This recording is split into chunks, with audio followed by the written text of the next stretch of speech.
그럼 우리가 뭐 거창하진 않더라도 슬기롭게 코로나 생활을 좀 보내기 위해서 어떤 자세, 뭐 어떤 태도가 필요할까요?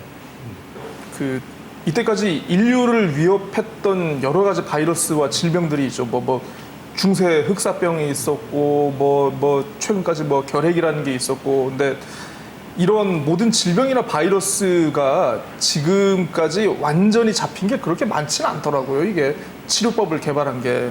그러니까 그걸 보면서 과연 우리가 코로나19에 대해서 전 세계적 확산을 막기 위해서 세계 각국이 많은 예산과 인력을 투입해가지고 백신을 연구를 하고 있지만 이게 과연 성공을 할 수 있을까? 성공하기까지 어느 정도의 시간이 걸릴까? 이건 누구도 모르는 것 같아요.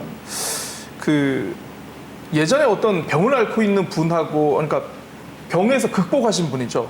극복하신 분하고 한번 제가 얘기를 할 기회가 있었는데 그분 말씀이 그러시더라고요. 병이라는 건 완전히 극복할 수 없다. 내가 죽을 때까지 이거를 관리하면서 사는 수밖에 없다라고 그런 얘기를 하시더라고요. 이게 어느 정도 될 때까지는, 이제 어느 정도 잡힐 때까지는 우리가 이 상황을 계속 관리하는 수밖에 없지 않겠는가. 서로 거리두기도 필요하고 나름대로의 방역 수칙을 지키는 것도 중요하고, 그러는 와중에 이 상황을 극복할 수 있는 대책을 마련하는 것도 필요하겠죠. 그러니까 결국은 우리는 늘 그래왔듯이 길을 찾을 것이다. 네. 희망을 가져보자. 어느 영화의 대사였죠? 예, 그렇죠. 저는 어쨌건 해외 거주의 경험도 있고 이제 한국과 이렇게 비교를 하다 보면 예전에 그렇게 친절했던 중국의 이웃들이 사실은 한국의 확진자 숫자가 많아지면서 보여줬던 그 정말 싸늘한 시선들을 보면서 와, 코로나 이후에 전 세계는 정말 자국 이익주의로 뭉칠 수밖에 없겠구나. 그리고 그 자국 안에서는 다시 또 지역 이기주의로 또 뭉칠 수밖에 없겠구나라는 그런 좀 약간 씁쓸한 생각이 들었고요. 그리고 이미 지금 교육계나 의료계나 사실은 너무 갑작스럽게 다가온 코로나 때문에 너무 당황들 하고 있는데, 사실 뉴 노멀이라는 것은 다시 그 시대가 오지 않기 때문에 사실 만들어진 말이 아니겠습니까? 그래서 앞으로 가장 취약한 부분들, 그리고 가장 중요한 부분들이 교육이나 의료나 이런 부분인 것 같은데, 거기에 조금 더 이제 원격 지원을 할 수 있는 시스템들이 지금부터 많이 만들어져야 될 것이다. 사실 일본 같은 경우는 이미 원격 의료 시스템들이 유럽도 마찬가지고, 그래서 노인들이 집에서 원격으로 치료를 받을 수 있는 시스템도 있기 때문에 이게 곧 근미래에 다가올 일들이어서 그런 것들을 좀 우리가 이 기회에 좀 미리 땡겨서 준비하는 시대로 한다면, 무덥고 답답하고 암울한 코로나 블루의 여름이지만 그래도 조금 더 슬기롭게 이겨낼 수 있지 않을까 싶어요. 사실 그 바이러스에 대한 경고는 많은 학자들이 해오고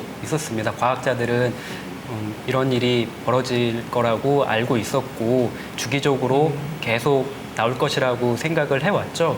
그래서 우리가 그 경고의 메시지에 지나치게 좀 귀 기울이지 않았던 건 아닌가, 좀 반성이 필요합니다. 그래서 우리가 무슨 잘못된 일이 있으면은 반성문을 쓰고 반성을 하잖아요. 성찰을 하고. 그런데 이번 팬데믹은 전 인류가 반성문을 써야 되는 그런 시기가 아닌가. 네. 야생동물과 우리가 밀접해지니까 이런 바이러스가 퍼지고 또 어떤 기후 변화 이런 것들로 인해서 바이러스가 왔다라는 거죠. 그렇다면은 이 상황에서 백신만 개발한다고 해서 답이 나올 것인가? 이런 자연환경을 파괴하고 우리가 그냥 우리 욕심을 위해서 챙겨왔던 것들을 버리고 완전히 철로를 뒤바꾸고 이 세계를 바꿔야 되는 그런 시스템 자체를 좀 바꿔야 되는 그런 시점이 아닌가. 그래서 인류 전체가 정말 무릎 꿇고 반성문을 써야 될 시점이 아닌가 싶습니다. 또 우리가 코로나 때문에 인간들이 고통받고 있는 시대에 너무나 아이러니하게도 자연들은 회복을 하고 있었던 거죠. 그래서 기사들을 이렇게 보다 보면 굉장히 흥미로운 게, 인도 북부의 어느 작은 마을에서는 30년 만에 히말라야 산맥을 보기 시작했대요. 그리고 이탈리아 베네치아에는 맨날 그 수상 버스가 다니고 이래서 안 보였던 물고기들이 비로소 보이기 시작했답니다. 그리고 또 보니까 브라질의 굉장히 유명한 해변에 희귀종, 그러니까 완전히 멸종 위기의 희귀종인 바다 거북이 있었는데 코로나 때 100여 마리가 알을 나와서 바다로 가는 모습도 목격되고, 이런 것들을 보면 정말 휴식이 필요하고 휴가가 필요했던 건 인간이 아니라 자연이지 않았나. 맞아요. 뭐 이런 생각을 해봅니다. 그래서 뭐 네가 아프니 나도 아프다 이런 정신으로 사실 네. 다모까지 나온 겁니다. 네?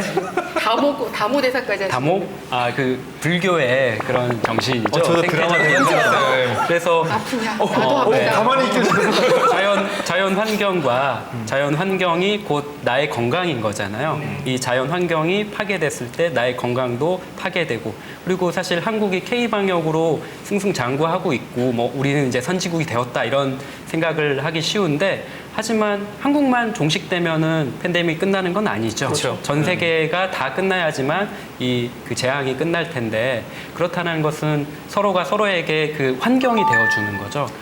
그 서로가 아플 때 나도 아플 수밖에 없는 것이고 자연이 아플 때 나도 아프고 그런데 그런 어떤 이 아픔 속에서 우리가 뭔가를 깨닫고 다시 발견하게 되는데 이 팬데믹 상황은 바로 그 깨달음을 위한 그런 시간이 아닌가 싶습니다. 네. 이 불교 용어를 가지고 우리가 그러니까요. 드라마 대사라고 다모. 생각했으니 네, 정확하게 제가 말씀을 드리지 못해서 제가 여러분들 이야기를 듣다 보니까 정말 다시 그 평범했던 일상으로 돌아가고 네. 싶어요. 얼마나 소중했는지 다시 한번 느끼게 됩니다. 소중한 여름날 정말 행복하게 또 무엇보다 건강하게 잘 보내길 바라면서 오늘 이 시간 모두 마치도록 하겠습니다. 모두 고생하셨습니다. 감사합니다.